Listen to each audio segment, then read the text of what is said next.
Сквер молодоженов. Здесь стоит храм святых Петра и Февронии. И мы находимся на колокольне.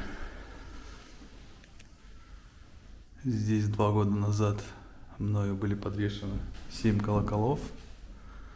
Самый большой колокол 140 килограмм.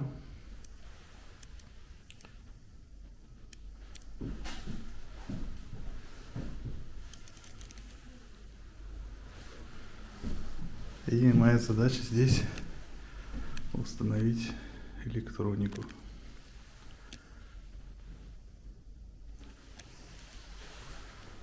Вот комплект электроники уже здесь находится. Так что приступаем к работе.